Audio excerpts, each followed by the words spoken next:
29 ნოემბერი, დილის 5 საათი და 14 წუთი, ეს არის ზუსტი დრო, როცა სპეცრაზმელი უკნიდან დამარტყამს ხელს და მე იმ წამსვე ვითიშები.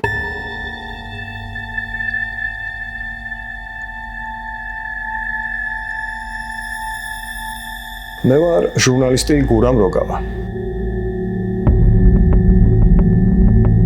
იყვნენ ნიღბებით და მოქმედებდნენ როგორც კრიმინალები. მათ არ სურდათ რეალური სურათი მეჩვენებინა მაყურებლისთვის.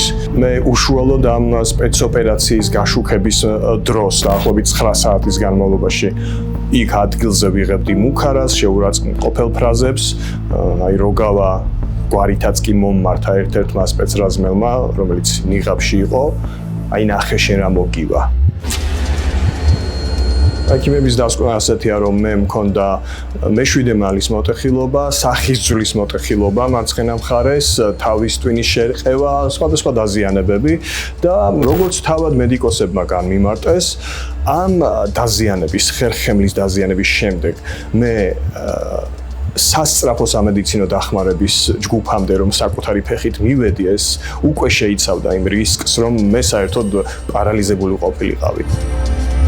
ჩვენ მოვითხოვდით თავიდანვე, რომ გურამ როგავას შემთხვევაში სამართლებრივი კვალიფიკაცია ყოფილიყო განზრახ-მკვლელობის მცდელობის, განზრახ-ჯანმრთელობის მძიმე დაზიანების, წამების, არაადამიანური და დამამცირებელი მოპყრობის და ამასთან უფლებამოსილების გადამეტების და პროფესიულ საქმიანობაში ხელშეშლის ნაწილებით, თუმცა მისი დაზრაობულად ცნობა მოხდა მხოლოდ 2 მუხლით, ეს არის უფლებამოსილების გადამეტება და პროფესიულ საქმიანობაში ხელშეშლა, რა თქმა უნდა, ეს მუხლებიც ფიგურირებს რეალურად საქმეში, თუმცა ეს არასაკმარისია იმ სიმძიმის ასასახად, რაც რეალურად მოხდა.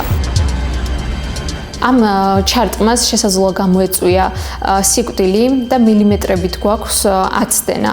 აქედან გამომდინარე დანაშაული არის ძალიან მძიმე და სწორედ კვალიფიცირება როგორც განზრახ-მკვლელობის მცდელობა ამაზე მეტყველებს და ამიტომაც ვითხოვთ ამ კვალიფიკაციას.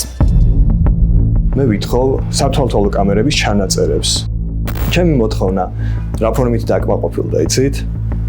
2 თვე-ნახევრის შემდეგ გადმომცეს მასალები, სადაც სათვალთვალო კამერები აჩვენებს რაკურსს, სადაც საერთოდ არ ვჩანვარ. და ამოიღეს მხოლოდ კერძო დაწესებულებების სათვალთვალო კამერები და შინაგან საქმეთა სამინისტროს ჩანაწერები ამ საქმეში არ არის.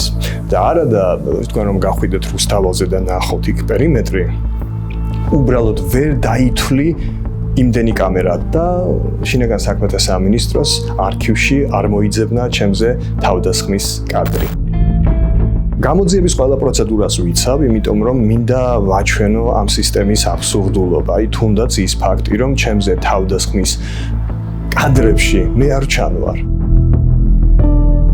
ჩვენ ამ ეტაპზე ვაპირებთ, რომ სრულად ამოვწუროთ ეროვნულ დონეზე არსებული სამართლებრივი მექანიზმები და შესაბამისი ბერკეტები, უნდა გავეცნოთ საქმის მასალებს კიდევ უფრო კარგად და მოვითხოვოთ ყველა იმ მასალის ამოღება, რაც ამ ეტაპზე არ აქვს ამოღებული გამოძიებას და იმ შემთხვევაში თუ კი უკვე მივხვდებით, რომ ეს ყველაფერი ნამდვილად არის ცარიელი ფორმალობა, აუცილებლად საერთაშორისო დონეზეც გავაგრძელებთ საქმის წარმოებას და ბრძოლას არ შევწყვიტავთ ამ კუთხით.